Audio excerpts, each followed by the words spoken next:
TVN 24 news নেটওয়ার্কের নিয়মিত আয়োজন টিভিএন অ্যানালিসিস অনুষ্ঠান থেকে আপনাদের সবাইকে স্বাগত জানাচ্ছি আমি রানা আহমেদ। সুপ্রিয় দর্শক, আপনারা এই মুহূর্তে যারা ঘরে টেলিভিশন সেটের সামনে বসে অনুষ্ঠানটি দেখছেন কিংবা আরেকটু পরে টেলিভিশন সেটের সামনে বসে আপনাদের এই প্রিয় অনুষ্ঠানটি উপভোগ করবেন, কিংবা এই মুহূর্তে যারা ফেসবুক লাইভে ঢুকেছেন অথবা আরেকটু পরে ফেসবুক লাইভে ঢুকবেন, কিংবা আরও পরে সময় সুযোগ মতো যারা ইউটিউবে অনুষ্ঠানটি দেখবেন তাদেরকেও আগাম স্বাগত জানিয়ে রাখি। সুপ্রিয় দর্শক, ট্যাক্স সিজন চলমান, সুতরাং ট্যাক্স নিয়ে কথা বলবো এটাই স্বাভাবিক। আজকে গুরুত্বপূর্ণ প্রধান যে বিষয়টি সেটা অত্যন্ত গুরুত্বপূর্ণ, বাকিগুলো আমরা মাঝে মাঝে আলাপ করি এবং আরও কিছু গুরুত্বপূর্ণ বিষয় আজকে নির্ধারণ করেছে আলোচনা করার জন্য। আজকে প্রথমে যে বিষয়টি নিয়ে কথা বলতে চাই যে আইআরএস সংক্রান্ত আইন হাউস কমিটিতে করদাতাদের অধিকার বৃদ্ধি এবং কর নীতিতে বেশ পরিবর্তনের বিষয়টি যথেষ্ট এগিয়েছে। সেই বিষয়টি নিয়ে আমরা আলোচনা করব যে কি ধরনের পরিবর্তন বা কি সুবিধা আমরা পেতে পারি, সেই বিষয়গুলো নিয়ে কথা বলবো। আমরা কথা বলবো ট্যাক্স ফাইল করতে যে সমস্ত ভুল ত্রুটিগুলো করে থাকি সেগুলো কিভাবে আমরা এড়িয়ে চলবো, সেটা হাতে সময় থাকলে আমরা আরও আলোচনা করব। বাড়ি কেনার উপর আপনার কর রেয়াত বা ফেরতের উপর কিভাবে প্রভাব পড়বে ট্যাক্সের উপরে, সে বিষয়গুলো নিয়ে কথা বলবো এবং আরও কথা বলবো 15ই মার্চের মধ্যে কর দাখিলের শেষ তারিখ কাদের জন্য, কারা করবেন, সেই বিষয়টি নিয়েও আমরা কথা বলবো। সুপ্রিয় দর্শক, এর বাইরেও আর্থিক বিষয় বা ট্যাক্স সংক্রান্ত আপনাদের তো নানান প্রশ্ন থাকবেই, থাকাটাই স্বাভাবিক। সেই প্রশ্নগুলো করবার জন্য আমাদের টেলিভিশনের স্ক্রিনে যে টেলিফোন নম্বরটি ভেসে উঠেছে, তারপরেও আমি বলে দিচ্ছি 6463079828 এই নম্বরে ফোন করতে পারেন, কিংবা যাদের ফোন করতে একান্তই অসুবিধায় তারা ফেসবুকেও প্রশ্ন রাখতে পারেন। আমরা সবগুলো প্রশ্নেরই উত্তর দেওয়ার চেষ্টা করব এবং ইত্যকার এই সমস্ত বিষয়ে আলোচনা করবার জন্য আমাদের স্টুডিওতে উপস্থিত হয়েছেন আপনার আমাদের সকলের প্রিয়জন, প্রিয় মুখ এবং প্রিয় অ্যাকাউন্ট্যান্ট জনাব Abdul Chowdhury, IRS enrolled agent এবং সিইও ডাইনামিক ট্যাক্স সার্ভিসেস। জনাব আব্দুল চৌধুরী, আপনাকে স্বাগত। আসসালামু আলাইকুম রানা ভাই। ওয়ালাইকুম আসসালাম।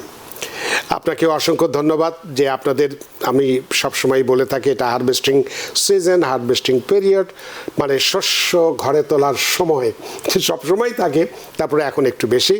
সেই ব্যস্ততা উপেক্ষা করে আমাদের স্টুডিওতে উপস্থিত হয়েছেন এবং কী নিয়ে কথা বলবো সেটাই ইতোমধ্যে শুনেছেন যে হাউস কমিটিতে আইআরএস সংক্রান্ত একটি আইন বাইপার্টিসান অর্থাৎ দ্বিপাক্ষিক আলোচনার ভিত্তিতে বেশ এগিয়েছে। তাতে করে আয়করদাতা যারা আমরা আছি তাদের অধিকার এবং সুবিধা বৃদ্ধি এবং কর নীতিতে কি পরিবর্তন আসছে এই বিষয়টি আপনার কাছে একটু জানতে চাইব। সেই সাথে জানতে চাইব যে সিনিয়র সিটিজেনদের জন্য কোনো ধরনের অতিরিক্ত ডিডাকশন আছে কিনা এই যে প্রস্তাবের মধ্যে, সেই বিষয়গুলো নিয়ে আপনার কাছে একটু বিস্তারিত জানতে চাই জনাব আব্দুল চৌধুরী। থ্যাংক ইউ রানা ভাই। সো আমরা কুইকলি এইটা একটা আপডেট, এখন এই যে আমরা এখন যেটা নিয়ে কথা বলবো এটা কিন্তু আপনার এখনো আইনে পরিণত হয়নি, চাই না যে কনফিউশন হোক এটা নিয়ে। সো এখন অবভিয়াসলি আইআরএস এর ট্যাক্স সিস্টেমে কিছু ফ্লো আছে, রাইট? ফ্লো মানে কিছু জিনিস যেটা খুবই স্লো হয়, অনেকের অসুবিধা হচ্ছে, আপনাদের চেক পাচ্ছেন না, চেক হারায় যাচ্ছে, অথবা লাইক অনেকের যখন আপনারা অনেক সময় লেটার পান, লেটার কিসের জন্য পান আপনারা বুঝতে পারতেছেন না, অনেক সময় লেটারটা হেরেও যায়, রাইট? সো এখন এই যে বিলটা যেটা পাস করার চেষ্টা করতেছে, অগ্রগতি হয়েছে, রাইট? এটা হ্যাঁ। সো এখন কয়েকটা জিনিস, সেখানে আমি মেইন জিনিসগুলো তুলে ধরবো। So number 1, tax relief for seniors, right? তার মানে যারা 65, রাইট, and older, ওদের জন্য স্ট্যান্ডার্ড ডিডাকশন ওরা 5,000 টাকা আরও ইনক্রিজ করার চেষ্টা করবেন, ওকে? সো এখন বর্তমানে 2025-এ ওরা রেগুলার স্ট্যান্ডার্ড ডিডাকশন থেকে যে অ্যামাউন্টটা আছে ওইখান থেকে ইউজুয়ালি $1,600 এক্সট্রা পাওয়া হয়, রাইট? সো এখন স্ট্যান্ডার্ড ডিডাকশন যদি ধরেন, আপনি যে 5,000 বললেন সেটা কি 1950 থেকে 5,000? সো ধরেন আপনারা একজন মানুষ সিঙ্গেল, রাইট? এখন 2024-এ $14,600 হয়ে গিয়ে ওদের স্ট্যান্ডার্ড ডিডাকশন। আচ্ছা, ওইটা ওরা $5,000 এক্সট্রা করার চেষ্টা করবে, ওকে? তার মানে 19,000-এর মতো হবে। হ্যাঁ, সো এইটাই মেইন জিনিস, রাইট? তার মানে যারা সিনিয়র সিটিজেন ওদের স্ট্যান্ডার্ড ডিডাকশনটা ইনক্রিজ করা। ইউজুয়ালি স্ট্যান্ডার্ড সিনিয়র সিটিজেন যারা আছে ওদের ইনকামগুলো কি থাকে? ইউজুয়ালি রিটায়ারমেন্ট ইনকাম, তারপরে social security income, right? Maybe সাম ইনভেস্টমেন্ট ইনকাম, ওই জিনিসগুলোই মেইন, রাইট? ওদের তো ইউজুয়ালি সেলফ এমপ্লয়েড ইনকাম থাকে না। সো এখন যেহেতু স্ট্যান্ডার্ড ডিডাকশনটা একটু ইনক্রিজ হবে, সো তার মানে যদি ম্যারিড হন তার মানে অ্যাডিশনাল $10,000 কোনো ট্যাক্স নাই, which is very huge, right? তখন এইটা একটা প্রপোজাল। নাম্বার 2, এখন অনেকে আইআরএস থেকে নোটিশ পান, রাইট? নোটিশে লেখা হয়েছে যে আপনার ট্যাক্স রিফান্ড অ্যাডজাস্টমেন্ট কোনো কারণে হয়েছে, রাইট? অনেক সময় আপনারা জানেন না কেন অ্যাডজাস্টমেন্টটা হয়েছে। অনেক সময় আইআরএস এই অ্যাডজাস্টমেন্টটা করে একটা এটাকে ম্যাথ এরর বলে, রাইট? তার মানে আপনি যখন একটা ট্যাক্স ফাইলিং যখন হয়েছে এখানে অনেকটা কিছু ম্যাথ এরর থাকতে পারে, মানে অঙ্ক গাণিতিক একটা মানে এরর ভুল থাকতে পারে, রাইট? তখন আইআরএস ওরা ইউজুয়ালি অ্যাডজাস্টমেন্ট করে আপনাকে রিফান্ড অ্যাডজাস্টমেন্ট করে ফেলে অথবা ব্যালেন্স ডু লেটারটা পাঠায়, রাইট? যখন আপনাকে যখন ওই লেটারটা পাঠাচ্ছে তখন আর আপনার এইটা কি বলে এটাকে আপনার রেসপন্ড করার মানে এটাকে আপনি ফাইট করার কোনো অপশন থাকে না, কারণ ওরা অলরেডি অ্যাডজাস্টমেন্ট করে ফেলছে, লেটার পাঠাই দিছে, so you don't really have an option to protest. Protest is the word I was looking for. এখন এইটাতে যেটা করা হবে যে আপনাদের যদি কোনো কারণে অ্যাডজাস্টমেন্ট হয় আপনাকে ওরা নোটিফাই করবে যে এই অঙ্কর ভুলের কারণে আমরা অ্যাডজাস্টমেন্ট করতেছি এবং তোমার 60 ডেজ সময় আছে এটাতে রেসপন্ড করার জন্য। যদি মনে করে থাকো যে আইআরএস ইনকারেক্ট তখন আপনি এটা রেসপন্ড করতে পারেন, so which is good. Again, this is minor, right? Second, third thing হইলে এখন এইটার আপনাদের না অ্যাপ্লিকেবল হইতে পারে। ইউজুয়ালি ট্যাক্স ফাইলিং এর ডেডলাইন কখন? ইউজুয়ালি এপ্রিলের 15 তারিখে থাকে, রাইট? এখন যেটা কোনো কারণে যদি কেউ ট্যাক্স ফাইল না করতে পারেন তখন আপনারা এপ্রিলের 15 তারিখে গিয়ে যদি এক্সটেনশন মেল করে ফেলেন অথবা আপনার ট্যাক্স রিটার্নও যদি 15 তারিখে মেল করে ফেলেন, it counts as mailed on time.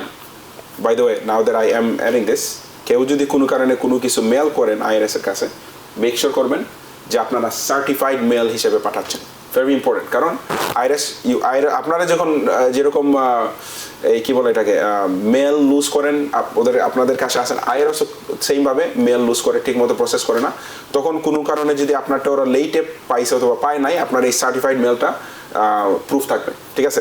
So basically এটা যেটা করা হবে এখন, ইলেকট্রনিক ফাইলিং যদি কেউ এপ্রিলের 15 তারিখে করে এবং পেমেন্টটাও এপ্রিলের 15 তারিখে ইলেকট্রনিকের মাধ্যমে ছাড়ে, they are gonna count it as if made on time, right? আপনাদের জন্য এটা অ্যাপ্লিকেবল না হতে পারে। ইউজুয়ালি যারা হাই আর্নার ওদের ব্যালেন্স টু থাকে, this is one year in. Rana ভাই, if a call comes in you could stop me for বলবো আপনি আলোচনা করেন, এখানে আরো অনেক কিছুই আছে। এখন তারপর আরেকটা জিনিস যেটা দেখা গেছে, এখন আপনারা এটা জানতেও পারেন নাও জানতে পারেন, আইআরএস এর একটা ডিপার্টমেন্ট আছে, এটাকে বলে ট্যাক্স পেয়ার অ্যাডভোকেট, রাইট? ধরেন আইআরএস আপনাকে একটা লেটার পাঠাইলো, আপনি প্রোটেস্ট করলেন এবং আইআরএস ওরা মানে নাই, রাইট? এখন আমরা ইউজুয়ালি মনে করি ওকে আইআরএস যেহেতু মানে নাই দ্যাটস ইট, আমরা আইআরএসকে আর ফাইট করতে পারবো না। That is not true. আপনার কিন্তু স্টিল আর একটা ওয়ান মোর লেভেল যাইতে পারেন, যেটা ট্যাক্স পেয়ার অ্যাডভোকেটের মাধ্যমে ওরা টেকনিক্যালি ওরা থার্ড পার্টি, রাইট? ওরা আপনার কেসটা আবার দেখবে এবং ডিটারমিনেশন করবে যে আইআরএস এর অডিটর এইটা ঠিক মতো জাজমেন্টটা করছে কিনা না। এখন tax payer advocate technically suppose to be third party, but problem হয়েছে গিয়ে আইআরএস এর ডিপার্টমেন্ট হইলে গিয়ে একটা ট্যাক্স পেয়ার অ্যাডভোকেট। তার মানে কি এটা একটা conflict of interest, right? IRS মানে নাই, আইআরএস এর ডিপার্টমেন্ট আর আরেকজনকে বলছে তুমি রিভিউ করে দেখো এটা ঠিক কিনা না, এটা কেন আনফেয়ার। সো এইটাতে যেটা করা হবে যে আইআরএস তখন একটা third party legal team hire করা লাগবে আপনার কেসটা দেখার জন্য। So this made be actually be pretty good. এখন দিস ইজ ইম্পর্টেন্ট, নাম্বার 5, এটা অনেকেরই এটা applicable. Recovery of stolen tax refund cheques, direct deposit option finally coming, right? What that means is চুরি হয়ে যাওয়া যে চেকগুলো পুনরুদ্ধার কিভাবে করবেন? হাজার হাজার চেক চুরি হয়েছে, হ্যাঁ।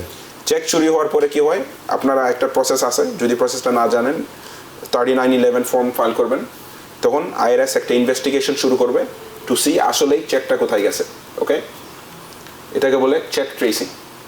ফাইনালি ওরা চেক ট্রেসিং করার পরে দেখলো যে ওকে আপনার কাছে চেক যায় নাই, ওরা আরেকটা চেক পাঠাইছে, ওইটাও আবার চুরি হয়ে গেছে, বুঝছেন? সো অনেক মানুষ আছে 2 years they are waiting for this cheque. So এখন এইটাতে যেটা হবে, কেউ যদি চেক লুজ হয়েছে, রাইট? আপনার যদি ডাইরেক্ট ডিপোজিট অপশন না থেকে থাকে তখন আপনি এইটা যখন ওরা ট্রেস করার পরে যে দেখছে যে আপনি আর চেক আসলে হারাই ফেলছেন, ওরা আপনাকে ডাইরেক্ট ডিপোজিটের মধ্যে পাঠাই দেবে। নাও নাম্বার 6, ওটা আমরা 6টা পরে আসি। আমরা বেশ কয়েকজন, আপনি যেহেতু আগেই বলেছেন কোনো প্রশ্ন আছে কিনা, দুজন দর্শক অনেকক্ষণ অপেক্ষা করছে, আমরা তাদের ফোনটা নিয়ে নেই। সুপ্রিয় দর্শক কে আছেন টেলিফোনে, দয়া করে নাম পরিচয় দিয়ে আপনার প্রশ্নটি করুন। আমার নাম হরিকৃষ্ণ সাহা। জি। আমার ট্যাক্সের উপর একটা প্রশ্নের পূর্বে রানা ভাই আপনার কাছে একটা বিশেষ অনুরোধ, বর্তমান যে সিডিপ আপনি একটা সংকটে আছে, দুঃখের বিষয় পিপিএল এর অধীনে 24টা কোম্পানি কি একটা বাঙালি মালিকানাধীন নাই, বা কোনো জায়গায় কি একজন বাঙালি প্রতিনিধি নাই? আমরা একটা টকশোতে দেখছি একজন বাঙালি একটি বড় কোম্পানিকে প্রতিনিধিত্ব করে। দয়া করে আপনি একটু স্বল্প ট্যাক্সের না আনে সিডি বাবুর উপর একজন অভিজ্ঞ লোক আনবেন। আর আমার প্রশ্ন হচ্ছে, আমার দেশের ট্যাক্স ফাইল হয় আমার নামে, এখানেও আমার নামে ট্যাক্স ফাইল, আমার বাংলাদেশের ট্যাক্স ফাইল কি আমি এখানে উল্লেখ করতে হবে? অনেক ধন্যবাদ আপনার প্রশ্নের জন্য জনাব Abdul Chowdhury. Very good question. Second question যেটা, ভেরি গুড কোয়েশ্চেন। প্রথম কোয়েশ্চেনটা আমি ঠিক সিডি পেপার উনি যেটা বলছে সেটা আমি জবাব দিই। আপনি যেটা বলেছিলেন যে আসলে সিডি পেপার যেটা আমরা জানি পিপিএল এর এতে চলে যাচ্ছে 31 এপ্রিল থেকে, তো উনি যেটা বলছিলেন যে আমরা কোনো সিডি পেপে চাকরি করে বাঙালি কেউ তাদেরকে নিয়ে এসে এখানে অনুষ্ঠান করি না কেন, সম্ভবত এটাই।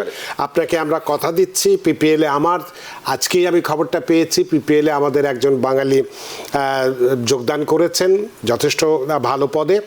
আমরা চেষ্টা করব তাকে নিয়ে এসে এই সিডি প্যাপ নিয়ে যে বিভ্রান্তিগুলো আছে, এক একজন এক এক কথা বলছে, সরাসরি পিপিএল এ নিয়োগপ্রাপ্ত যে বাঙালি আমাদের ভাইটি তিনি আছেন, তাকে যদি আমরা তাকে সময় ম্যানেজ করে যদি আনতে পারি, নিশ্চয়ই আপনি হরিকৃষ্ণ সাহা আপনি যে আশাটি করছেন সেটা হয়তো পূরণ করতে পারবো। এটাই ছিল আপনার প্রথম প্রশ্নটি। দ্বিতীয়টির উত্তর জনাব আব্দুল চৌধুরী। হ্যাঁ, আপনার কোয়েশ্চেন হলো গিয়া যে ভেরি গুড কোয়েশ্চেন, যে আপনাদের যে বাংলাদেশে কোনো ইনকাম আছে এটা কি ট্যাক্সেবল কিনা না, রাইট? হ্যাঁ। আপনারা যারা বাংলাদেশে থাকেন, কানাডায় থাকেন, রুল হইলে গিয়া ইন মোস্ট কান্ট্রিজ অ্যাকচুয়ালি আপনারা ট্যাক্স দিচ্ছেন ওয়ার্ল্ড ওয়াইড ইনকামের ট্যাক্স। তার মানে আপনার বাংলাদেশে যে ইনকাম, আমেরিকায় যে ইনকাম, অন্যান্য দেশে যে ইনকাম, সব কিছুতে আপনার এই ট্যাক্স দেওয়া লাগে।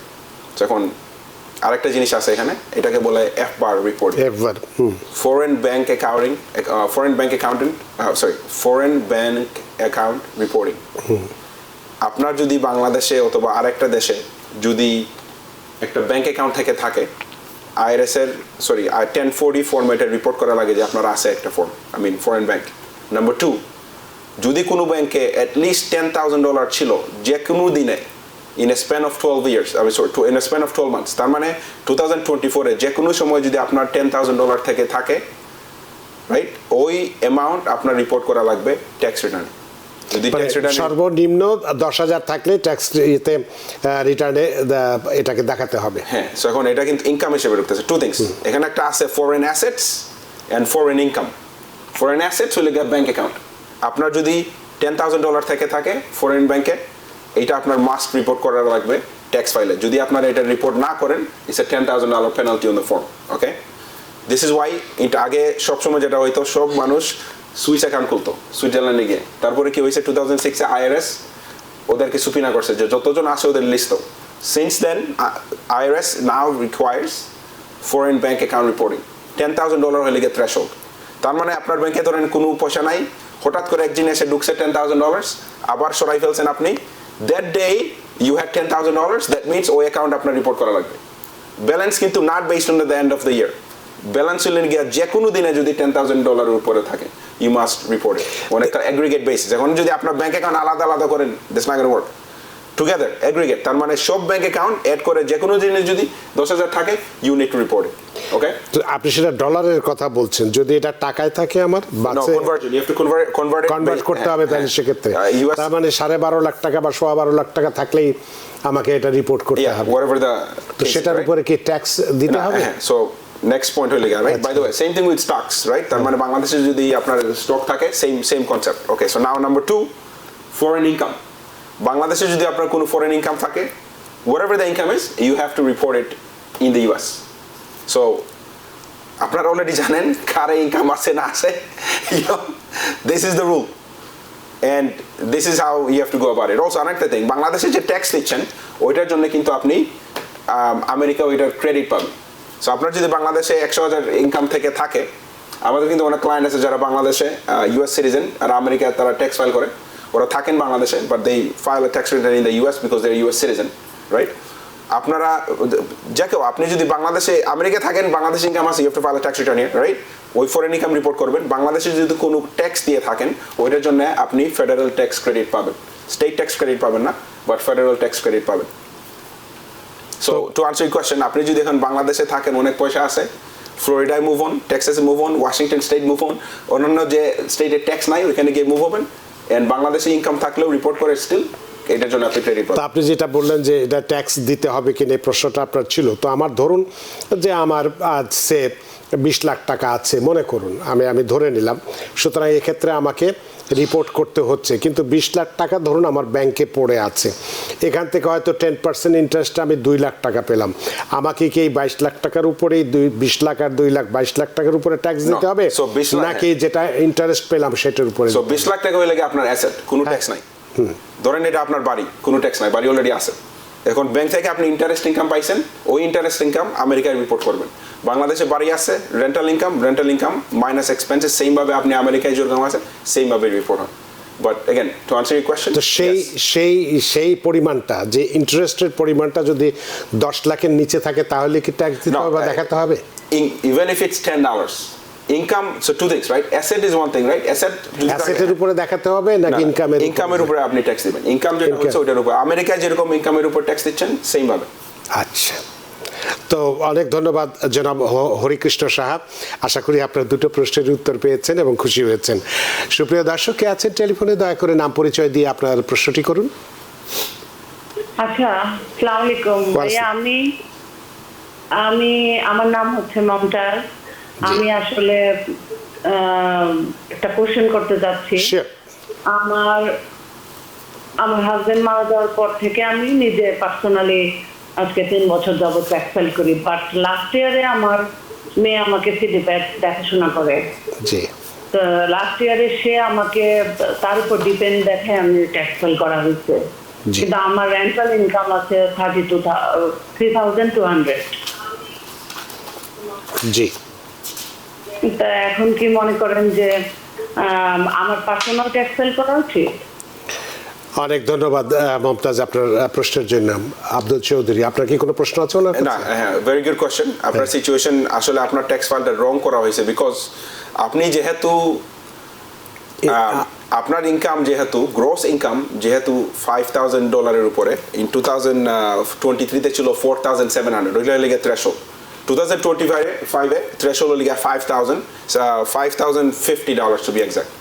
তার মানে হইলে গিয়া একজন যদি আপনার ছেলে মেয়ে আছে যারা কলেজে যায় 23 বছরের নিচে, ওদের যদি কোনো ইনকাম থাকে doesn't matter, you are fine, আপনি ওদেরকে ক্লেম করতে পারবেন, ঠিক আছে? তার মানে আপনি বাচ্চা ক্লেম করতে পারতেছেন, এবং যারা কলেজে যায় from age 19 to 23।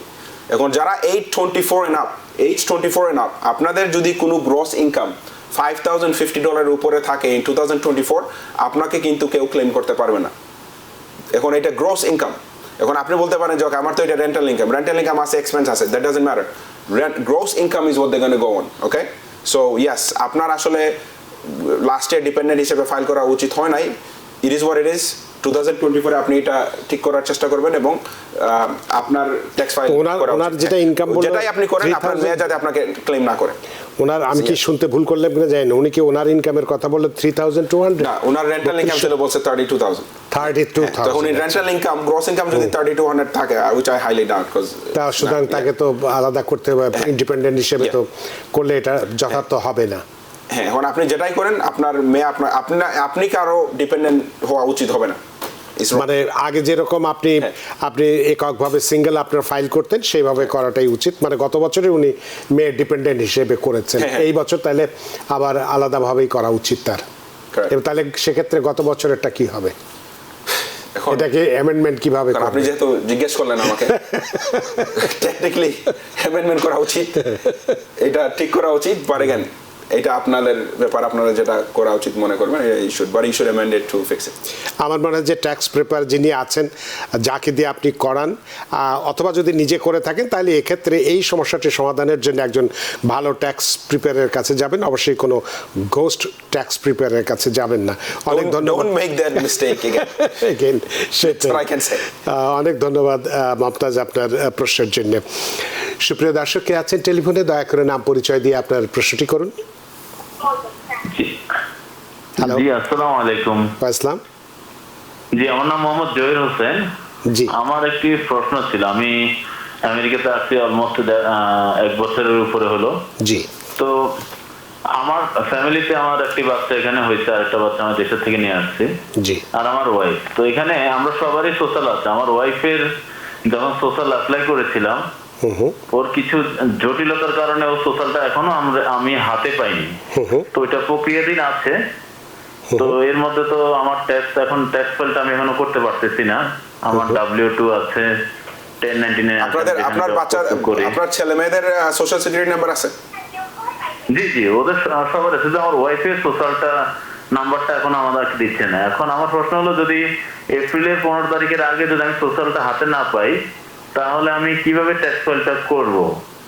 Okay, again এটা আমার সাজেশন। উনি কিভাবে আসছেন এটা জানার দরকার আছে কি, বা উনি কি, না উনি তো যেহেতু সোশ্যাল সিকিউরিটি নাম্বার আছে, আমি অ্যাসুমিং আপনি এখানে লিখে সোশ্যাল সিকিউরিটি নাম্বারটা তো পাওয়া যেত। না, এটা তো আইটিআই নাম্বার। আচ্ছা, ওকে, আপনি যেহেতু সোশ্যাল সিকিউরিটি নাম্বার আছে, আমি অ্যাসুমিং আপনার গ্রিন কার্ড বা আপনি লিগ্যালি আছেন এখানে, right? It should be fine. সেটাই আমি জানতে চাইছিলাম। সো আপনার যেটা করা উচিত, এগেন এটা আমার সাজেশন, আপনি এপ্রিলের 15 তারিখের মধ্যে যদি এটা না আসে, আপনি এক্সটেনশন ফাইল করবেন। আপনি আপনার অ্যাকাউন্টের কাছে যাবেন, অফকোর্স আপনি আমাদের কাছে আসতে পারেন, dynamic tax and accounting, 4 locations. So আপনি যেটা করবেন, ট্যাক্স ফাইল প্রথমে ক্যালকুলেশন করবেন মেরিট ফাইলিং জয়েন্ট হিসেবে, কি সিচুয়েশন আপনার। যদি কোনো পেমেন্ট ডিউ থাকে না, আমি আপনার ইনকামের সিচুয়েশন জানি না, বাট যদি রিফান্ড থাকে দ্যাটস গুড। আপনি এক্সটেনশন ফাইল করবেন এপ্রিলের 15 তারিখে। এটা আপনাকে সময় দিবে আনটিল অক্টোবর 15। ইনশাল্লাহ বাই অক্টোবর 15 আপনি সোশ্যাল সিকিউরিটি নাম্বার পেয়ে যাবেন, তখন আপনি মেরিট হিসেবে ট্যাক্স ফাইল করে ফেলবেন। এখন যদি আপনি যখন ক্যালকুলেশন করতে গেছেন অ্যাকাউন্টেন্টের কাছে, কোনো কারণে যদি ব্যালেন্স ডিউ থাকে, তার মানে আপনার আইআরএসকে পয়সা দেওয়া লাগবে, তখন আপনি এক্সটেনশনের সময় ওই পয়সাটা দিয়ে দিবেন, ওইটা আপনার ক্রেডিট হিসেবে থাকবে। তখন আপনার ফাইনালি আপনি যখন ট্যাক্স ফাইল করবেন, ইউ ইন গুড শেপ, সব কিছু ঠিক মতো থাকবে, কোনো অসুবিধা হবে না ইনশাল্লাহ। তো এক্ষেত্রে আমি একটু জানতে চাই, যদি সোশ্যাল সিকিউরিটি নাম্বার নাই থাকে, টিআইএন নাম্বার নিয়ে কি করা যেতে পারে সেক্ষেত্রে? এখন উনি, ইয়াস, গুড কোয়েশ্চেন।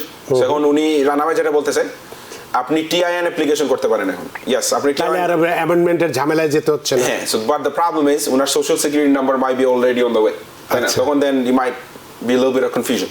আচ্ছা, সো এখন আমার রেকমেন্ডেশন হবে গিয়ে জাস্ট ওয়েট করে দেখেন, কয়েকদিনের মধ্যে ইনশাল্লাহ চলে আসবে। যেমন বাচ্চাদের চলে আসছে, I think it's just a clerical error, কোনো হোল্ড আপ। ইনশাল্লাহ উইথিন অক্টোবরের মধ্যে সমাধানটা আপনার হয়ে যাবে। তো আপনি আরো 1-1.5 মাস অপেক্ষা করেন, অর্থাৎ 15 এপ্রিলের পর্যন্ত যেহেতু আছে, অন্তত এপ্রিলের 10 তারিখ পর্যন্ত অপেক্ষা করেন, না হলে তখন যে তখন আপনি এক্সটেনশন ফাইল করবেন, না হলে এক্স্যাক্টলি। মানে ওটা এক্সটেনশনটা কি শুধু ওনার ওয়াইফের জন্য করবেন, না এক্সটেনশন হবে কি ওনারা তো, হ্যাঁ, ওনার এক্সটেনশন, একজন এক্সটেনশন ফাইল গুলো হবে, বিকজ জয়েন্ট রিটার্ন, ওই একসাথেই তো হবে। হ্যাঁ, সো ওনার ট্যাক্স রিটার্ন ওইটা এক্সটেনশনে যাবে। তো অনেক ধন্যবাদ জনাব হোসেন, আশা করি আপনার প্রশ্নের উত্তর পেয়েছেন। সুপ্রিয় দর্শক, কে আছেন টেলিফোনে, দয়া করে নাম পরিচয় দিয়ে আপনার প্রশ্নটি করুন। আসসালাম। আমার প্রশ্নটা হলো, একটু আগে আপনারা কথা বলতেছিলেন যে বাংলাদেশের ব্যাংকে টাকা থাকলে ট্যাক্স এখানে দেখাতে হবে, যে আমার মনে করেন 1 কোটি টাকা বাংলাদেশে আছে, মনে করেন, জি মনে করলাম, মনে করতেছেন, হ্যাঁ, ওখান থেকে তো সরকার কোনো 15% কেটে নেয়। হ্যাঁ, এই যে দিয়ে রাখা আছে 50% সরকার কেটে নেয়, তাহলে আমি এখানে দিতে পারবো, ওখানে দিতে পারবো, এটা কি নিয়ম? আর বা না দেখালে কি হবে? আচ্ছা, না দেখালে কি হবে এটা হয়তো আমরা বলতে পারবো না, তবে ওনার প্রশ্নটা বুঝতে পারছেন, হয়তো আপনি নাও বুঝতে পারেন। আপনার কোশ্চেন হলো, আপনি বলছেন যে আপনি বাংলাদেশে উনি ট্যাক্স দিবেন, ওই মানে ওনার ধরে নিতে বলতেছেন উনি যে 1 কোটি টাকা আছে, আমরা ধরে নিলাম যে ব্যাংকে টাকাটা আছে, 10% ইন্টারেস্ট হিসেবে 10 লাখ টাকা উনি পেয়েছেন। এই 10 লাখ টাকার উপরে ভ্যাট 10% বা 15% কেটে নিয়ে 1 লাখ টাকা বা 1.5 লাখ টাকা কেটে নিয়েছেন, উনি পেয়েছেন 8-9 লাখ। হ্যাঁ, বেসিক্যালি আপনি বাংলাদেশে একজন মানুষ বাংলাদেশে ট্যাক্স দিচ্ছেন, তাই না? ইয়েস, এখন বাংলাদেশের এবং আমেরিকার একটা ট্যাক্স ট্রিটি আছে, রাইট? সেম থিং, বাংলাদেশ এবং কানাডারও ট্যাক্স ট্রিটি আছে, বিভিন্ন দেশের সাথে ট্যাক্স ট্রিটি আছে, যেখানে বলা হয় আপনি যদি বাংলাদেশে যদি ট্যাক্স দিয়ে থাকেন এবং আমেরিকায় আপনি ওই ইনকামটা দেখাচ্ছেন, বাংলাদেশে যে ট্যাক্স দিচ্ছেন ওইটার উপর ক্যালকুলেশন হিসেবে একটা ক্রেডিট পাবেন এখানে, ঠিক আছে? তার মানে আপনি যদি আপনার ইনকাম বাংলাদেশে ধরেন ইনকাম ছিল 10,000, ট্যাক্স দিচ্ছেন 1,000, আমেরিকায় ট্যাক্স ক্যালকুলেশন হবে, তারপর একটা প্রোরেটেড অ্যামাউন্টের উপরে, আমিও তো টেকনিক্যালিটিতে যাচ্ছি না, 1,000-এর মধ্যে আপনি most likely $1,000 federal tax credit পেয়ে যাবেন। সো আপনি ডাবল ট্যাক্সেশন হচ্ছে না।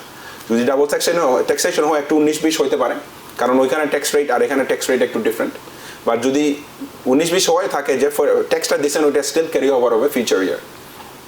বাট এখানে ডাউন সাইড হলে গিয়া যে স্টেট ক্রেডিট আপনি পাবেন না, তাই না? কারণ অন্যান্য দেশে ইউজুয়ালি শুধু একটা ফেডারেল ট্যাক্স, ইউজুয়ালি কোনো স্টেট ট্যাক্স নাই। যখন নিউ ইয়র্কে যদি থাকেন অথবা বস্টনে থাকেন, যারা ম্যাসাচুসেটস থাকেন, তখন আপনার ওই বাংলাদেশের যে ইনকাম আছে ওইটাতে আবার ট্যাক্স দিচ্ছেন, যেটার জন্য আপনি কোনো ক্রেডিট আপনি পাচ্ছেন না।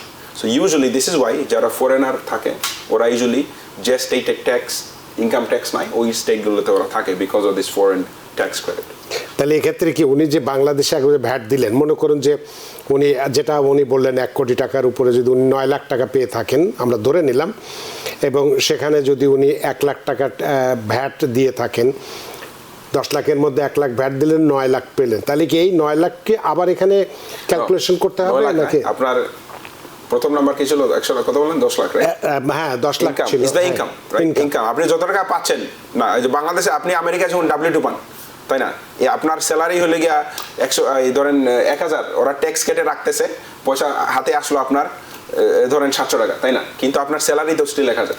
সেম কনসেপ্ট, আপনি যেরকম যে ট্যাক্স ইনকাম যেটা পাইছেন ওইটার উপরে আপনি হোয়াট ইজ দ্য 1 লাখের উপরে, রাইট? 1 লাখই তো বললেন, তাই না? হ্যাঁ, gross income, whatever the income is, যেটাই হোক ওই ইনকামটার উপরে আপনি এখানে রিপোর্ট করবেন। আচ্ছা, এটাই হলো আসল। আশা করি সুপ্রিয় দর্শক আপনার প্রশ্নের উত্তর পেয়েছেন এবং খুশি হয়েছেন। আমাদের আরও টেলিফোন আছে, আমরা সে ফোনগুলো নেব, এবং এতেও প্রশ্ন আছে। নাসির হোসেন তিনি একটি প্রশ্ন করেছেন, তো এই আপনার প্রশ্নের উত্তর দেবো। আমরা একটি বিরতি নিতে চাই, বিরতির পর এসে আপনাদের প্রশ্নগুলো উত্তর দেবো। সুপ্রিয় দর্শক, নিচ্ছে একটি ছোট্ট বিরতি, সে পর্যন্ত আমাদের সাথেই থাকুন। সুপ্রিয় দর্শক, বিরতির পর ফিরে এলাম আপনাদের প্রিয় অনুষ্ঠান টিভিএন অ্যানালিসিসে। আজকের অতিথি জনাব Abdul Chowdhury, IRS enrol agent এবং CEO ডাইনামিক ট্যাক্স সার্ভিসেস, এবং আপনাদের সাথে রয়েছে আমি রানা আহমেদ। বিরতির আগে বলেছিলাম আরও অনেকেই টেলিফোনে আছেন, এবং নাসির হোসেন আমাদের ফেসবুকে একটি প্রশ্ন রাখছেন, তারটি আগে নিয়ে আমরা টেলিফোনে আসতে চাই। নাসির হোসেন যে প্রশ্নটি করেছেন সেটি নিয়ে আমরা ইতিমধ্যে কথাও বলেছি। তিনি বলেছেন, আমি 2021 সালের অ্যামেন্ডমেন্ট ট্যাক্স ফাইল করার পর IRS আমাকে চিঠি পাঠায়, কিন্তু আমার চেকটি আমি পাইনি। আমি IRS-এর সাথে যোগাযোগ করলে তারা আমাকে আরেকটি চেক পাঠায়, সেটিও চুরি হয়ে যায়। তারপর আমি আবার IRS-এর সাথে যোগাযোগ করলে তারা আমাকে ডিপার্টমেন্ট অফ ট্রেজারির সাথে যোগাযোগ করতে বলে, তাদের সাথে যোগাযোগ করলে তারা আমাকে চিঠি পাঠাতে বলে। আমি তাদেরকে চিঠিও পাঠিয়েছি। এখন আমি কি আমার চেকটি পাবো বা কতদিন লাগতে পারে, দয়া করে বলবেন। হ্যাঁ, এটা আনফরচুনেট সিচুয়েশন।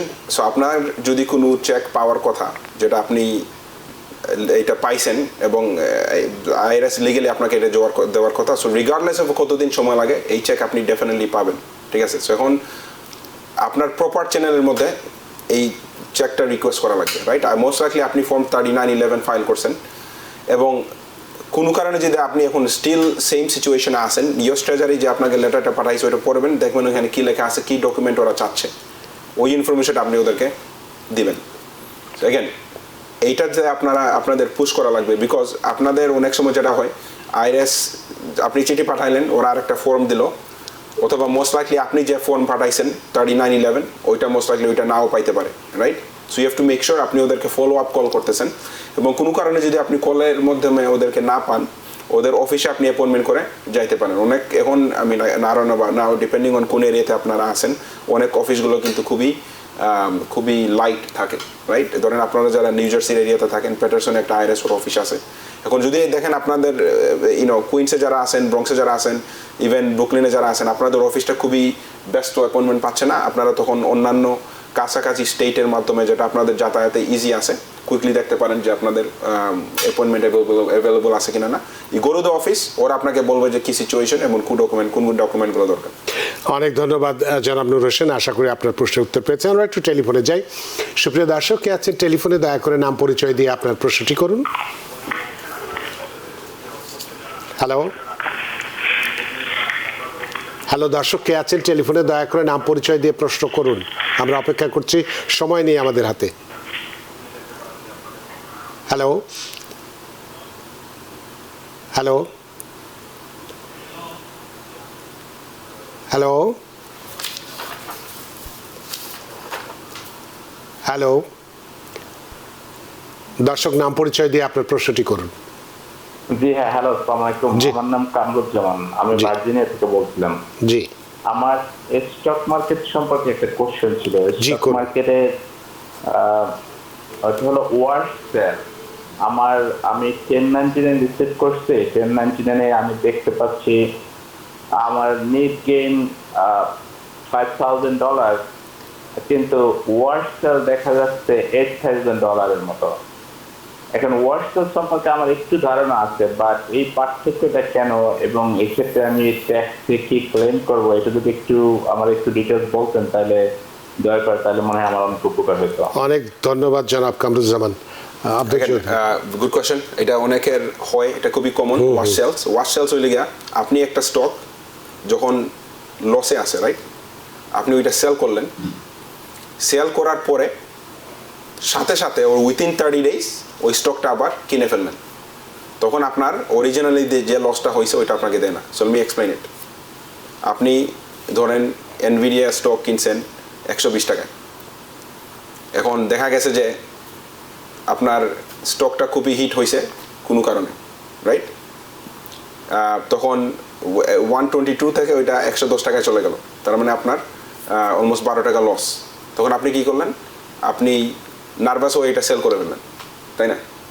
তখন আপনার ওই যে 12 টাকা লস আছে, এখন দেখেন আবার কয়েকদিন পরে ওই স্টকটা আবার খুবই কুইকলি উঠতেছে, দাম বেড়ে গেল, তখন ইউজুয়ালি তখন মানুষ কী করে? তখন আবার আপনি কিনে ফেললেন, তাই না?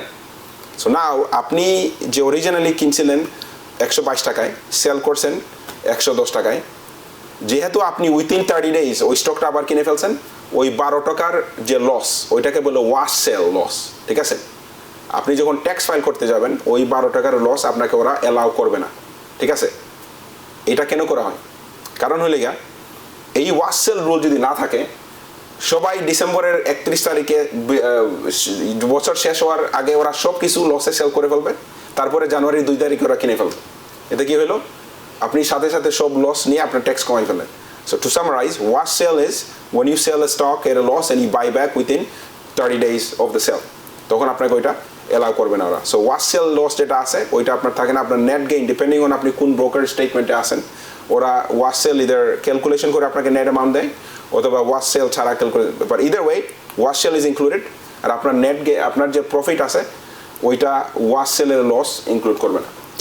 অনেক ধন্যবাদ জনাব কামরুজ্জামান। আশা করি আপনার প্রশ্নের উত্তর পেয়েছে। আমাদের হাতে সময় নেই, তবু যেহেতু একটু আলোচনার শুধু হেডলাইনটা বলবেন যে আর কি ওই আমাদের যে হাউস কমিটিতে যেটা পাস হয়েছিল, শুধু হেডলাইনটা বলুন। সো আরেকটা আইটেম ছিল যে cracking down on COVID unemployment fraud. Okay, কোভিডে যারা আনএমপ্লয়মেন্ট ফ্রড করছিলেন ওদের আপনাদের আগে সময় ছিল 5 years স্ট্যাচুট অফ লিমিটেশন, ওরা এখন 5 years থেকে 10 years করছে স্ট্যাচুট অফ লিমিটেশন। তার মানে যখন ফ্রড হয়েছে ওইখান থেকে ওরা 10 বছর, ওকে, যদি ফ্রড হয়ে থাকে 2021-এ, ওরা আপ টু 2030 পর্যন্ত যাইতে পারবে, অর্থাৎ 2031 পর্যন্ত যাইতে পারবে। 10 বছর সময় থাকবে যেখানে আপনার উপর স্টিল কেস করতে পারে ওরা। বাট এগেন ওইটা পাস হয়েছে আই থিঙ্ক উইথ 24 টু মানে 10 বছরের মধ্যে এই ধরনের ধরা পড়লে কেস করতে পারবে। এক্স্যাক্টলি, হ্যাঁ। অনেক ধন্যবাদ জনাব আব্দুল চৌধুরী। আমাদের হাতে সময় নেই, সময়ের দড়িতে বাঁধা, তাই অনুষ্ঠানটা শেষ করতে হচ্ছে। আপনিও অনেক ব্যস্ত মানুষ, ব্যস্ততা উপেক্ষা করে আমাদের এখানে এসেছেন এবং খুব গুরুত্বপূর্ণ বিষয়টি নিয়ে আলোচনা করেছেন। যদিও অন্যান্যগুলো আমরা সময়ের অভাবে আলোচনা করতে পারলাম না, আশা করি অন্যদিন করতে পারবো।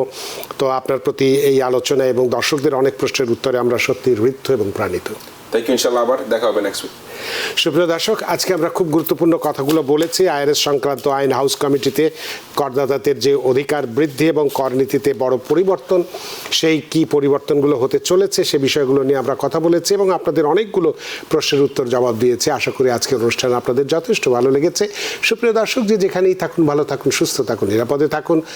TVN 24 নিউজ নেটওয়ার্কের সাথেই শুভরাত্রি। TVN 24 টেলিভিশন দেখতে আজই কল করুন 7187776556। লগ ইন করুন www.totalcablebd.com। নিউ ইয়র্ক থেকে সম্প্রচারিত TVN 24 টেলিভিশন বিশ্বজুড়ে বাঙালির কণ্ঠস্বর।